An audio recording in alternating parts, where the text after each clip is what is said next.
Hello and welcome to the Browns Blitz. Today is Tuesday, March 17th, St. Patrick's Day, and this is episode number 43. I'm your host, Rod Bloom, and joining me for her second appearance on the podcast is Raechelle. Raechelle, how are things going for you? They're going as well as to be expected with everything that's been going on lately. Yeah, I understand. Things aren't exactly the way everybody would want them right now. We're going to do our best to kind of put some of that in the rearview mirror right now, and we might get into some of it, but we're going to hopefully make people forget about some of that for about an hour or maybe a little bit less. We'll see. Oh, I hope so, because my brain is shot at this point. Yeah, it's kind of all people have been talking about is all the bad and all that stuff. So we're going to hopefully go the other direction. You brought a friend with you. Yes, I did, and I'm very, very excited. This person is actually very well known to a lot of Browns fans on Twitter, and it is my Twitter friend, Camryn Justice from WEWS News 5. Hey, guys. Hey, Camryn. What's up, Camryn? Not a whole lot, juggling everything that's going on in the world right now. Yeah, God, you have to have many balls up in the air at this point. It is, but I'm trying to find the little sports moments that we do have. Those are fun. Yes, I agree, especially with yesterday, what happened. That was great. Yesterday was insane. In the best. Yes, I agree. Oh, and don't forget the Tom Brady thing that he dropped on us today. I want to say I can't believe it, but I mean, I knew it was coming, but just to see it in writing and see him say it. Yep. It had us all salivating at this point. Now we're just like, okay, where's our next fix coming from? So, Camryn, you, I think you and I have something in common right now. You said you're not working in the newsroom right now. You're working at home, and I'm doing the same thing. Started working today. Remote? Yeah. Yeah, working remotely. So, it's strange, isn't it? It is. Yeah. I mean, in my job, I was doing it one day a week, but now my wife has to put up with me all the time, and we've got two kids at home too. One from college, one from high school. So, it's kind of a whole new world. We'll see how long it goes on. I would say I'm working remotely, but I lost my job indefinitely yesterday, so I kind of working remotely. No? That's the worst part about this thing is how many people that's happening to. It's so insane. I'll never take what I am doing for granted because I know there's so many people, like you said, if you can't do your job from your actual location and there's no option to do it remotely, you're just out of a job. And it's so sad to see how many people are being impacted. Exactly. I might have my freakouts and stuff, but I'm at the point now where it's like, you know what, there are worse people off than me. I lost my job temporarily. Hopefully it's temporarily, but I'm just at that point now to where I got to roll with it because I will go insane. There's lots and lots of people that are used to staying home with their kids, and I'm not. I'm used to bringing home the money and paying the bills and going to work and making sure they're in school. Well, now I have to stay home, make sure they're doing their schoolwork remotely, and keeping tabs on that. So I've got the high schooler and then the two elementary school kids, and it's absolutely driving me insane. So I, at this point, I'm grateful for even the part-time job that I had, just to be able to get out of the house but this is what's best right now for this country and, for my friends and for my family and my neighbors, then I'm all for it. I'll do what I can, by, like they're saying, social distance, yourselves from each other. If that's what means I have to do it, my kids have to do it, then so be it. Yeah, definitely going to be a lot of sacrificing going on, and hopefully it's going to. What are they calling it? As far as the curve's concerned, making the curve, not go as high. Flattening the curve. There you go. Curve. Yeah, that's it. I kind of blanked. Yeah. It's okay. It's okay. We're all at that point. We're like, hey, getting that thing down. The thing that they're talking about. Yeah, that thing that's going on right now. Whatever that's called. Yeah. I heard some lady on Twitter call it the bird flu. And I was like, oh my Lord, do you just not pay attention at all to what's going on? Oh gosh. Well, guys, I'm gonna jump in here real quick because we're just gonna get this. We're gonna get our Blitz beverage segment out of the way. It is St. Patrick's Day, so I wanted to do the best thing I could to help celebrate that, since people shouldn't be having parties, and hopefully people aren't having parties because of that social distancing. I am drinking a Boulevard Brewing Company Irish Ale, traditional red. It is a 5.8%. Boulevard is out of Kansas City, Missouri. I used to live there. Did you? So, yes. You're familiar with Boulevard then? I think so, yeah. Long time ago. A guy named Robbie Jeffries, who's been on my podcast before, he's in Kansas City, and he introduced me to Boulevard beers for the first time. He just told me about them, and then I got an unfiltered wheat at one time, and I tried that, and then I saw a sixth glass, and I tried that, and it's excellent. So this is my third different Boulevard beer, and I tell you what, they're all good. So I'm very impressed with Boulevard. It's a great brewery, so I highly recommend Boulevard. Any kind of beer you see, if you haven't tried it, give it a shot. Excellent. I wish I drank sometimes, seriously. You made me snarf again. It's all right. That's what we're here for. Yeah. Oh, this is going to be awesome. So you know what? Let's just dig right into the fun stuff. Guys, that's fine with me. Let's get into the free agency stuff that happened yesterday, because that's the good stuff. That's what everybody wants to think about and hear about, not this all this other crap that's going on. So we might talk a little bit more about it later, but let's just talk about kind of how the day went down. And Camryn, why don't you kick us off, because you probably knew, I don't know, maybe you did, maybe you didn't. Maybe you since you're working remotely, maybe you found out about some of this the same time we did. I don't know.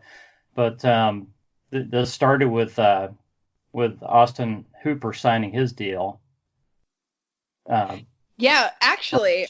So my day it started for me, like the excitement really happening was the placing the tender on Kareem Hunt even earlier than Hooper. Oh, yeah, you're right. Yeah. And so that started happening. I was like, okay, good sign. We're going to keep Kareem Hunt. Even if we don't, we're going to get a nice second round pick for him. That's awesome. Started seeing those moves. And then the news about Austin Hooper broke. And that just blew everything. That was literally like within an hour, wasn't it? Yeah, it was. So I was overwhelmed with, a bunch of other, because we were doing news and sport. And so I'm overwhelmed with what's going on, but I see all this happening. I was like, timeout, break. All sports. Let's go. We're back. Yeah. That's excellent. And the thing you said about Hunt, when I was shocked about that when they tendered him, is that I saw statistics somewhere, and I can't remember who it was, otherwise I credited them, that we very rarely as a Browns team sign away someone who's tendered like Kareem Hunt is. So if they can anybody can match, an offer or whatever, whether it be a draft pick or money or whatever the case may be, I don't think Kareem Hunt's going to go anywhere. No, that's the thing is, that high of a pick as a tender on him it's a great sign for him to stay. Absolutely. Because it's not a lot of teams are going to want to give that up, especially, Kareem Hunt's got his past. We can't forget about it. We can't move past it, and we should. He's earned the respect and the decency to move past it. But, because of those off-field incidents, that is a little dicey for a lot of other teams. So to give up a second-round pick, like having to give up a second-round pick in exchange for him, you're not going to want to do that. No. So it makes him like so much more valuable to the team, and it's super exciting to see that happening. Like, even if there is somebody, as much as I want to keep Kareem Hunt, even if there is another team that wants him that badly, at least we're not going to walk away with nothing. Actually, we're going to end up with something really valuable. Well, especially if it shores up, like the tackles that we need or the safeties that we need or somebody like a linebacker or something, because there's huge gaps in this hole right now. That Andrew Berry is doing very well of filling at this point, which I love the 3 signings that we did yesterday. But I'm really nervous that they're not going to be able to figure out how to shore up the rest of the team, especially on the defensive side. Well, it is worrisome. I was just going to say, I mean, you have to kind of take it one step at a time, and I think they're filling the spots that they really need to fill, and it is going to take time. There's a chance they don't fill all the holes this offseason. They may go into the season with a couple of gaps and do the best they can. And it may take another season before they get that defense completely filled out, for example. So we'll see what happens. That's very true. Yeah, you can't rush that kind of process. I think it's worrisome to see it on paper, the needs of a team, but in the long run, it doesn't happen overnight, and big teams and successful teams aren't born in a single season or even 2. Sometimes it takes some time. So, I mean, if they can get even a handful of things right, that to me is success in itself. Yeah, I totally agree on that. Definitely. Yeah, and these moves, I mean, starting with Hooper, I think a lot of people predicted some of these, but I think they were kind of our wildest hope that we would get some of these guys, and because of the fit, and Hooper coming to Cleveland, I mean, it's ideal for the system that Stefanski's going to run. So the fact that it actually happened for the Browns, and the fact that he was willing to come here, yeah, he's going to be the highest paid tight end in the league, at least for a short period of time. It still says something that he would come to Cleveland, coming here, because there's still a lot of people that thought that free agents don't want to come here and all that kind of an attitude, and I think that's kind of out the window at this point. Well, Hooper got $23 million guaranteed or something like that, Camryn. I'm not sure about the number on that, but that's insane money. I'd come to Cleveland too for that. $23 million, all guaranteed over the first 2 seasons, and then over the 4 years, he'll make $10.5 million every year. Jeez. That's insanity money right there. I hope he's worth it though. But he was able to produce 6 touchdowns last year or something like that, 6 or 7 or something. Yeah, 6 touchdowns in 13 games. He missed 3 games. He had 75 catches for 787 yards last year. Missing 3 games. Here's the stat I probably like best about him. He had 97 targets. He had 1 drop. Oh, wow. I didn't know that. That's interesting. Yeah, I didn't know that either. I saw, I saw that in, when I was looking up things for the show. So, yeah, definitely very impressive. Let's see, he over his 3-year career, he leads all tight ends with a 77.3% catch percentage. Wow. Yeah. So the guy can catch the ball, and so that makes him really, and from my understanding, he's a pretty darn good blocker too. So he fits the system perfectly. He's exactly the guy they wanted, and they went and got him. So sometimes it's okay to pay good money for something good. Yep. Especially with the Browns, because we have all that cap space still, even with the $23 million guaranteed or whatever it is. And, we need to start spending some money, I think, and getting some of these other good players. Jack Conklin, I think, is the other one that we signed yesterday. Yep. I'm not sure. Yep. His stats are unbelievable too, but what I'm worried about him, he's 6'6" and 300 plus pounds, but he's been injured since 2016, 3 or 4 times. First one being seriously with his ACL torn. So I'm curious to see how that's going to play out on the team as well. What are your thoughts on Jack Conklin, Camryn? I am actually really excited about him. He was one of the players that I wanted the Browns to get if it was possible. I just didn't think it was. He's well versed in the sense of right now the Browns need right and left tackles, and one of them is going to make more, other one's going to make less. But if you have someone that can play both and switch sides, like, that's awesome. And I think that Conklin has that ability to do that. I also think that they will probably be drafting a tackle. Mm-hmm. And so I think that also provides some experience to back up whoever they do draft. Hopefully it's somebody good. But I think that even, if he is injury prone, if something happens to him, he at least can provide that kind of, because I know they're not just that he's not the only pickup. They definitely need more help on the line, so they'll definitely get somebody else probably in the draft, and Conklin will be able to help develop that player into an NFL stud. Let's fingers crossed. I try to stay hopeful. Right, and the thing, Jack Conklin's still, I think, 25 years old is what I wrote down. So he's 25. He's as old as when I graduated, or I graduated in 94. So he was born, I think, in 94. I saw that yesterday when I read all his stats, and I'm just like, this dude grew up literally wanting to play football.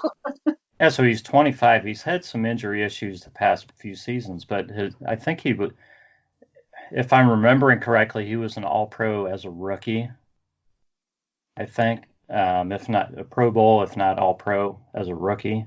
So that's kind of unusual. Yeah, that's kind of unusual for a lineman. So he's had some issues, but a lot of times it takes a lineman a few seasons to kind of get up to their full potential. So the fact that he kind of hit that stride early, he's had some injuries, it's not out of the question that he could get right back to where he was as a rookie at some point too, if he can stay healthy. So, but realistically, what can we get at our draft picks that we have right now that we need to fill the holes in case like players like Vernon, go away? There's not going to be anybody left as quote unquote left as to fill these gaps that we think that we need to fill before the season starts. What are your thoughts on that, Camryn? I'm hoping that in the draft, so we have our 10th pick. I don't know that the Browns will trade down and try to go a lower draft pick, but even if they don't, my fingers are just crossed that we get Tristan Wirfs to fall at 10. Yeah. Oh my God. We were talking about that at the last podcast. We were like, that's probably our best choice out of him if he's left at that point, when we get to pick. If he can fall to 10, I really think that that's the way to go. So you've got Jack Conklin, and then you've got Tristan Wirfs, and you've got him backing him up. That's what I'm hoping for.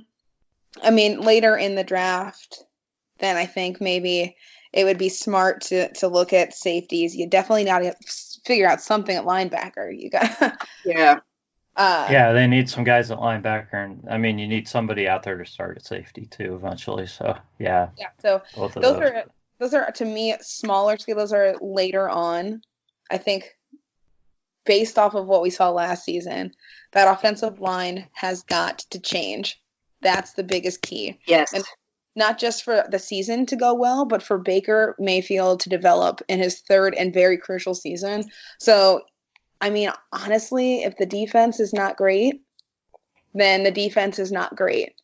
And if that's what loses the games, that's what loses the games. But this is, if you're thinking long term, you want to get that offensive line where it's at so that you have your quarterback protected so that he can grow and develop and not be stressed and find his best self and play to his potential. That's why I also like that third signing of Case Keenum behind Mayfield. That was my favorite.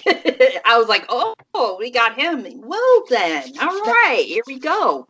And what it looks like to me with the way that they're going about filling these holes and picking these players is that it's all about benefiting Baker Mayfield. It's all about growing him and improving him. That's their focus this season, I think, is making sure that Baker Mayfield can get to where he needs to be, or decide if he can even get to where we think that he was from that first season. Looking at his rookie year, you have all these expectations from Baker Mayfield, and then now you're not seeing that last season, and just like, what happened?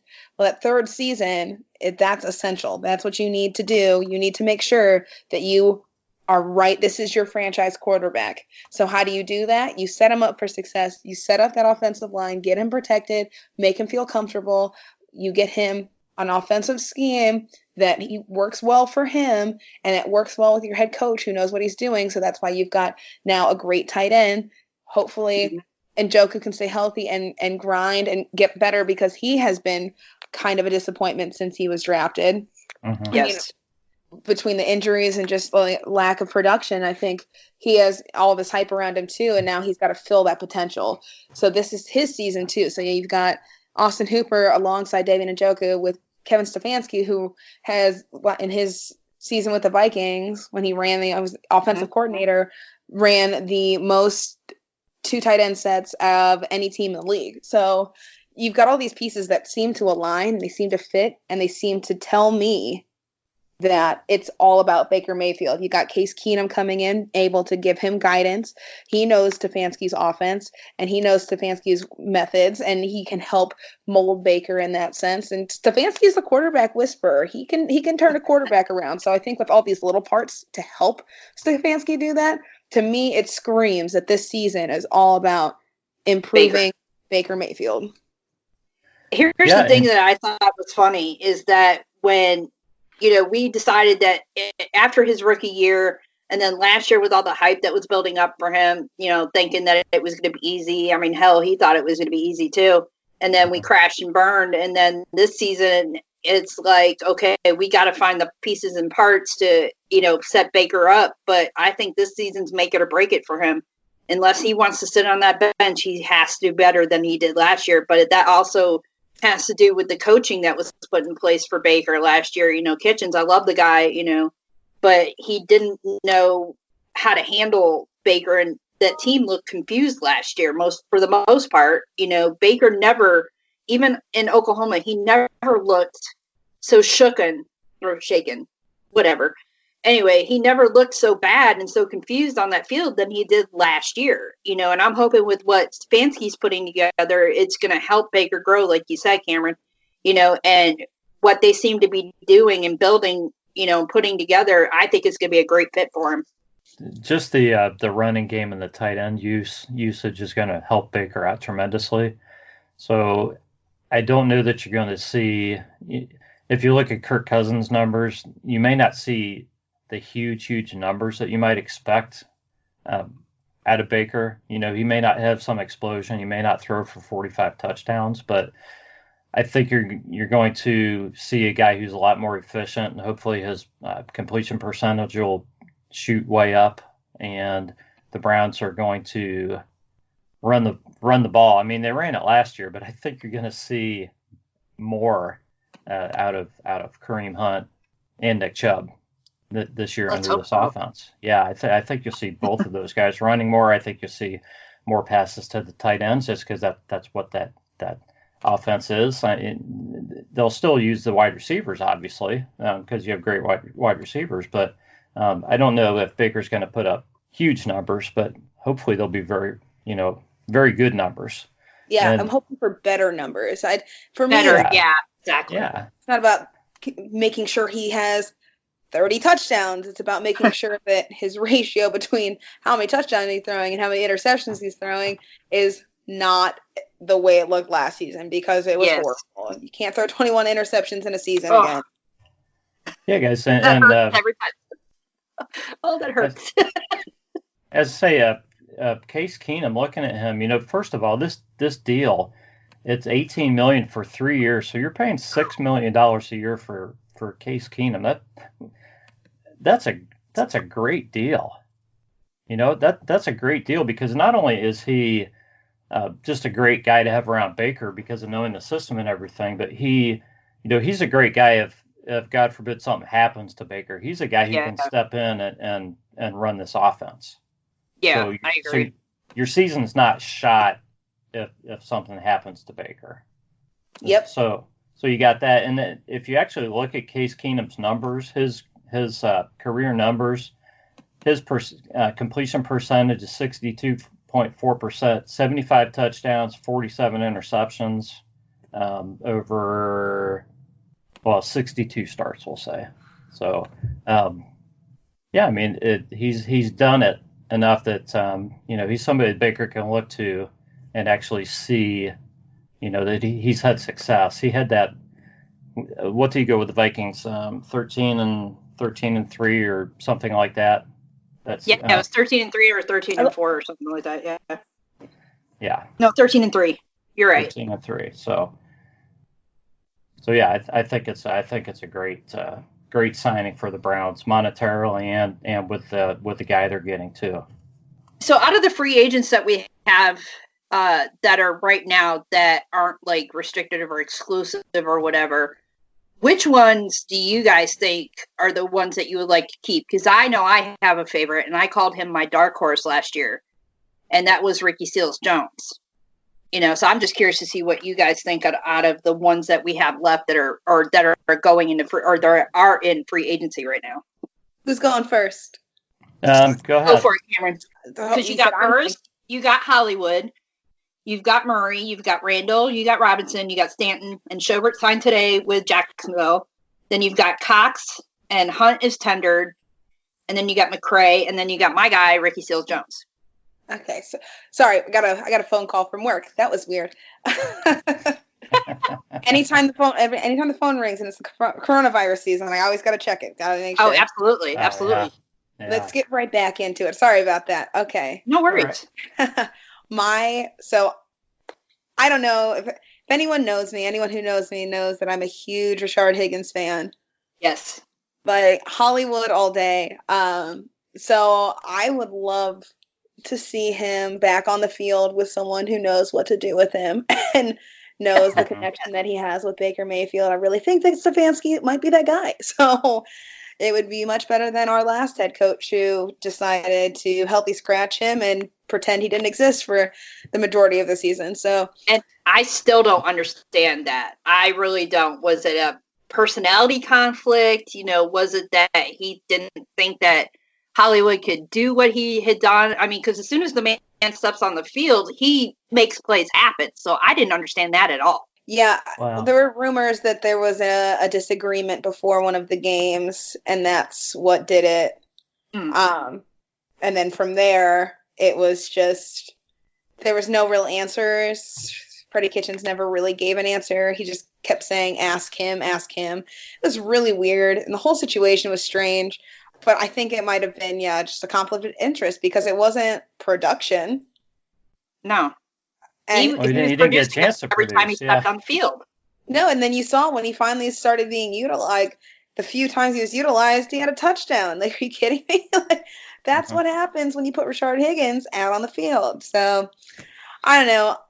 He's my must retain. Yeah. Because I just think that he's got all this potential, and it's not even that he failed last season to live up to it. It was that he was not utilized, and that would be a shame for me to see a player with that, like, his kind of talent walk away and be let go for no reason other than the season before he didn't get along with the head coach.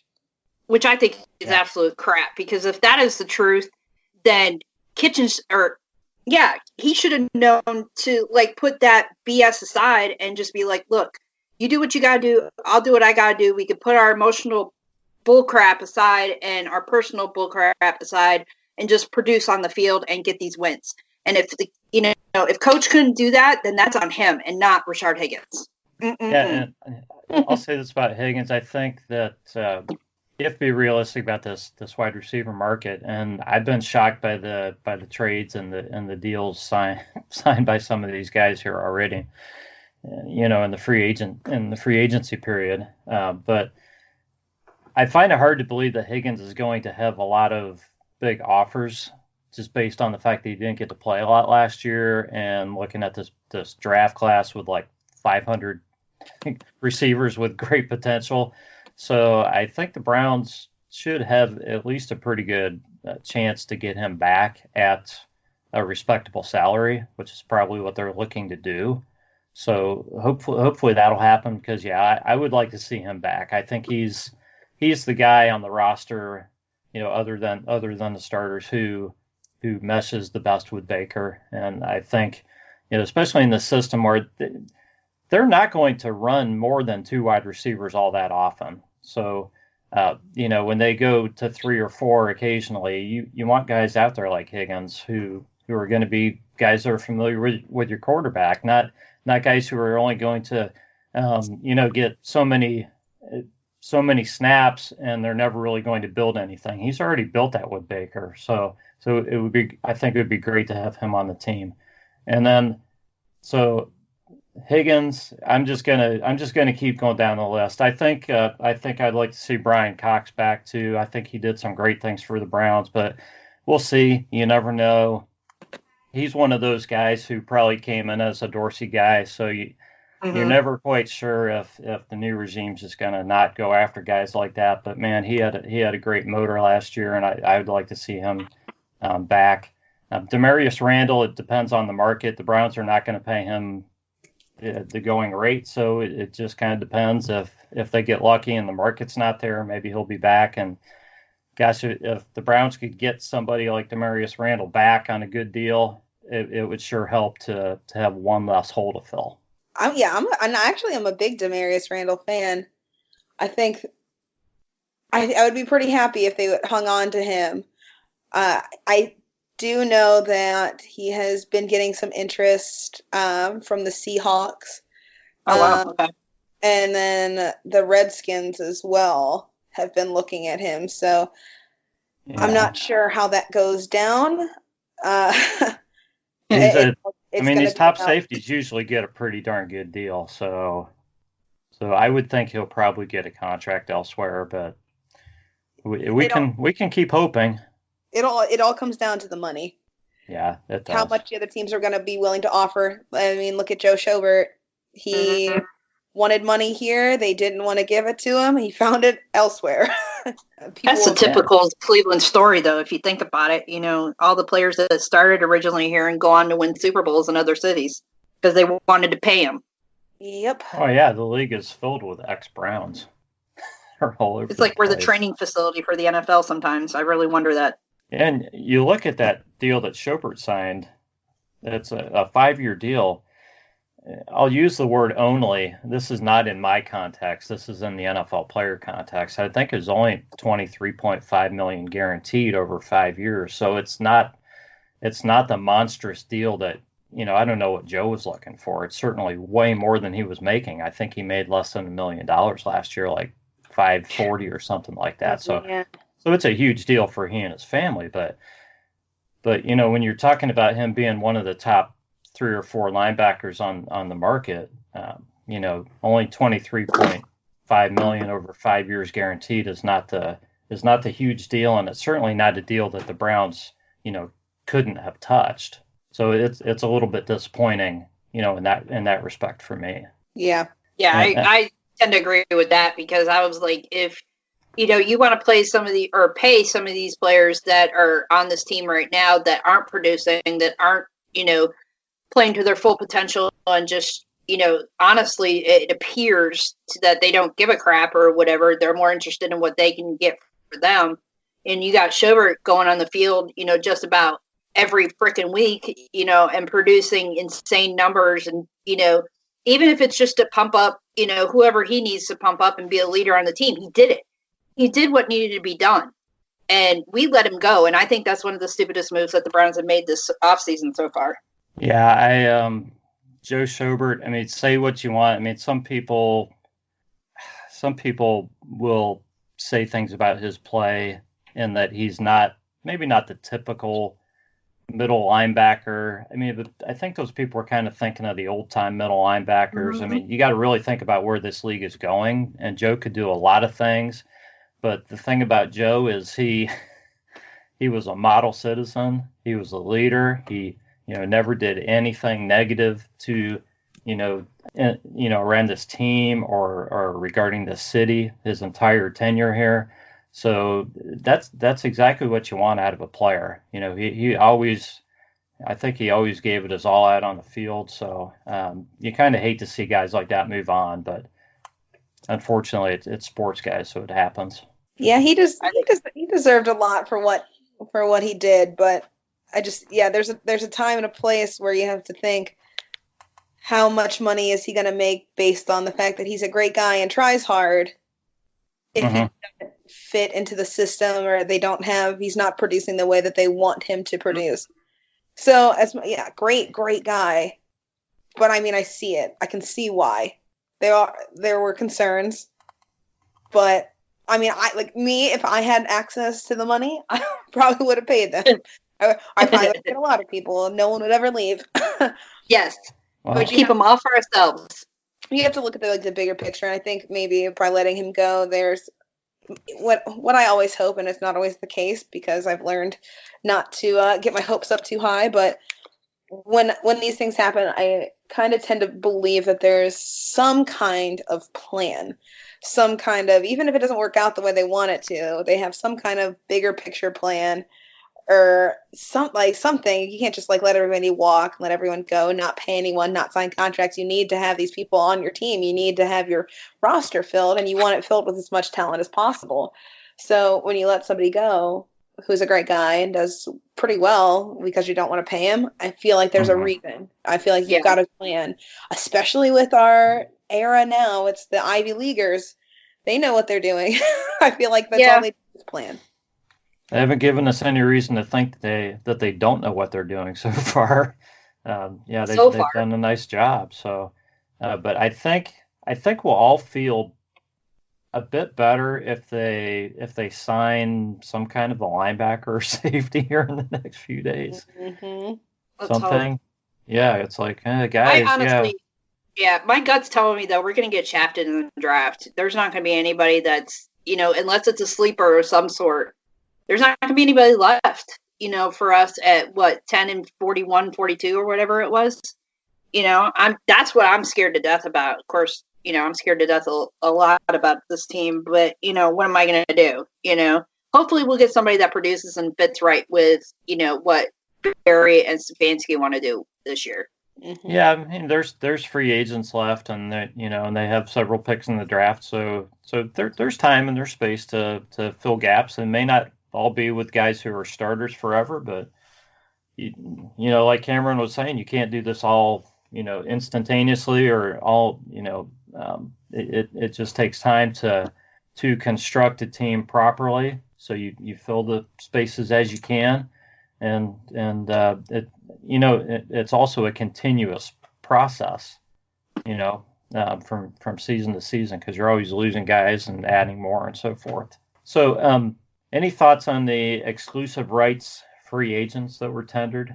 Dontrell Hilliard, Kaderl Hodge, Farrell Brown.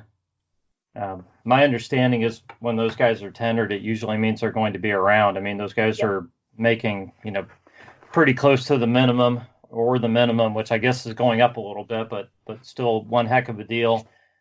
Those guys are one step away from being an RFA. So I think Dontrell Hilliard, it's kind of interesting because Hilliard, I wasn't sure that he was going to necessarily be the third or fourth running back on the team next year. Mm-hmm. I thought that there was a chance that they might look elsewhere, but I guess when you have Chubb and Hunt on your team, you don't have to worry too much about the other guys. So. The Bash brothers. Yeah, and then Kaderl Hodge is just he's great on special teams. So regardless of what he does as a wide receiver, and then Farrell Brown, maybe they like him, as a blocker to be their third tight end. So any other thoughts on those three guys? So for me, Dontrell Hilliard as the third running back, he is, as long as he's just not used as much as he was, I'm here for it. Yeah. I'm fine with it. I also am dicey with him because he was doing some kick returns, punt returns, so he was doing some special teams work too. I like him in that role a little bit more, but he also wasn't reliable catching that ball. That's to say the least, Camryn. Come on. He sucked at it. Yeah. Be honest. He left a lot to be desired when it came to his production last season, but I think that he proved enough that could be valuable in a smaller role to at least to tender the exclusive free rights, because I mean they either stay on the team or they sit for the season. So yeah, he's gonna do what he needs to do. Kadero Hodge, I have now a newfound respect for Kadero Hodge. I last season was pretty upset that he was in the game so much at wide receiver while Rashard Higgins was on the bench. Mm-hmm. And so I voiced it on Twitter. And, yes, you did. Kadero Hodge, he did see that.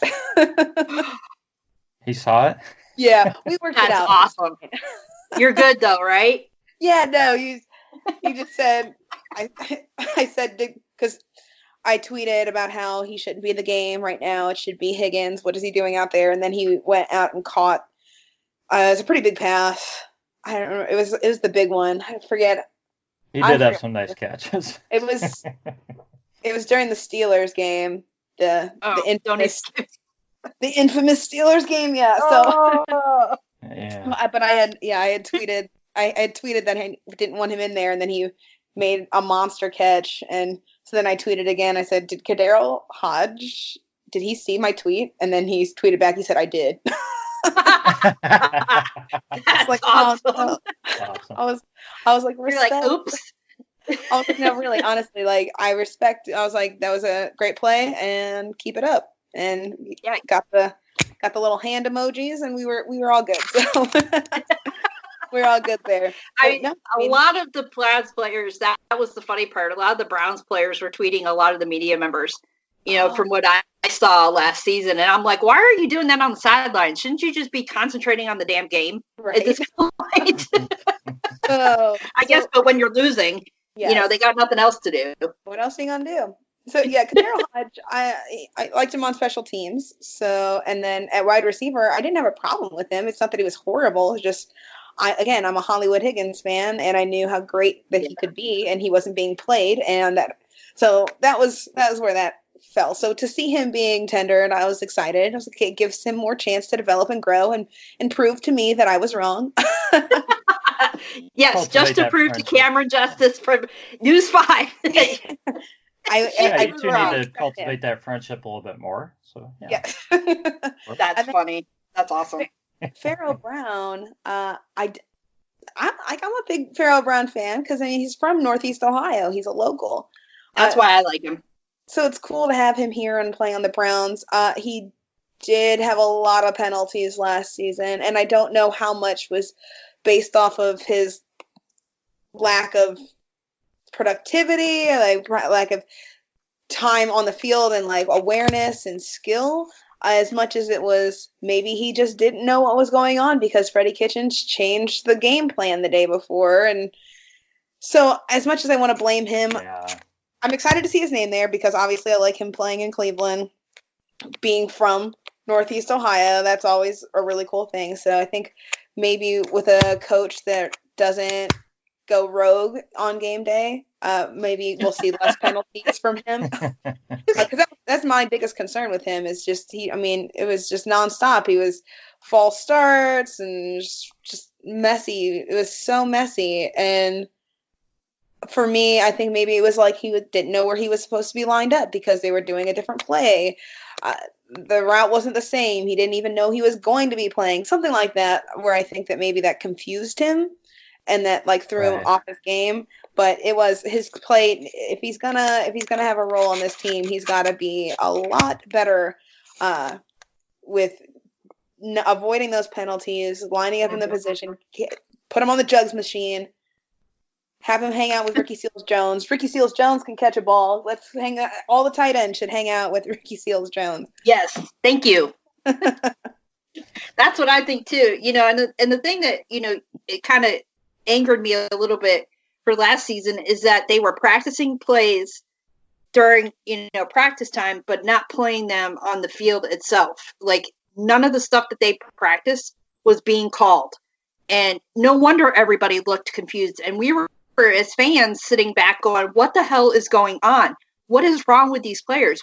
Even I called a couple players out thinking that they were the problem, when it turns out that the coaches were calling plays, or a coach was calling plays, that had nothing to do with anything that anybody practiced. And that was like, well, aha, okay, this is what went down. No wonder it was such a cluster, what. Yep. Yeah. I think things are going to be a little more organized this season. I hope so. They are. Yeah. And I really like the fact that they at least look like they're going to be bringing quite a few of these guys back, because I know it's a different system and everything, but I like continuity, and I think the more of the good players or the guys who can develop, the more of those guys you keep together, I think it's going to be better for them.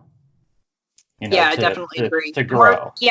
The more camaraderie they get together, and the brotherhood, as they would say. I heard a lot of them saying that last year.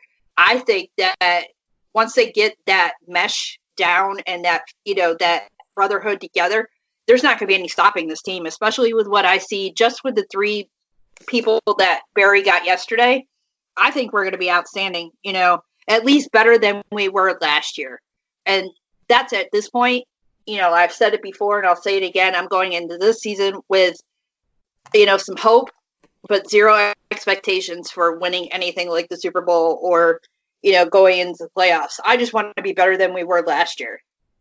That's small goals. It's baby steps. Exactly. For growth, right? But long you term. Never stop me from saying Super Bowl, Super Browns. You can't. Oh yeah, I will scream that every now and then myself. I've already done it this off season. I'm not afraid to do it again, and I will make Ken Carmen happy with as loud as I can get when I do it. Well, guys, this has been a lot of fun talking about all the Brown stuff, kind of taking a break from everyday life. I would like to get some closing remarks from both of you. So, Camryn, we really do appreciate you coming on and spending some time with us. I wanted to give your Twitter handle. I know most everybody's already following you, but it's at Camryn Justice, right? Yep. So go ahead and give her a follow if you're not following her already. And I just wanted to let you kind of give us any kind of closing words that you might want to pass along to the masses. Yeah, so like I said, I'm very hopeful for the Brown season every season. That's what I do. Born and raised here. That's what I'll always be hopeful. So when you see things that don't like when you see things about when I tweet or if I write something, I'm trying to stay positive. I'm trying to stay hopeful. I will be critical sometimes, but for me, this season is all about just getting back to that feeling that we felt at the beginning of last season.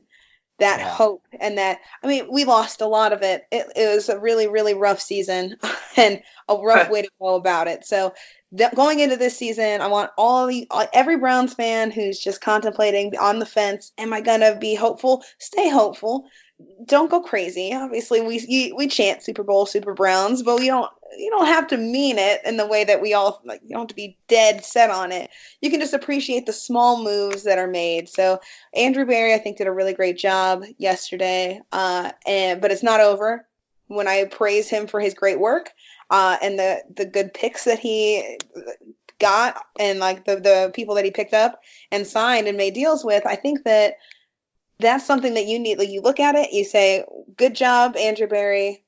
That's a great first step. You've got the draft coming up. You've still got free agency.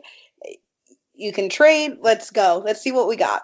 And I think that although we haven't gotten to where we need to, and there's a lot of holes, stay hopeful because the first couple moves looked really, really good. And it fit. And that should spark a little bit of hope in those Browns fans that were kind of on the fence and just so heartbroken from last season. Me being one of them.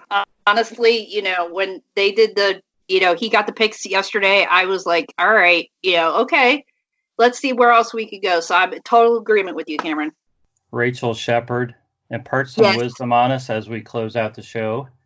And your Twitter is at redhead_13 and with double D's. I shouldn't have said that. I'm going to have to, oh my God, I will edit that out. I will. No, leave it in because that's hilarious. Oh my gosh. I love it. Oh, Oh, okay. my So God. my wisdom, I guess, would just be kind to one another right now. Browns fan or not, we're all in this together, no matter what's going on in the world or in the Browns Twitterverse at this point, and just treat each other with respect, help if you can, and, just say a prayer for every one of us that, is going through some things right now. I mean, that's all I got to say. Very well said. We appreciate everyone for joining us tonight and listening. This has been the Browns Blitz, and we will catch you next time.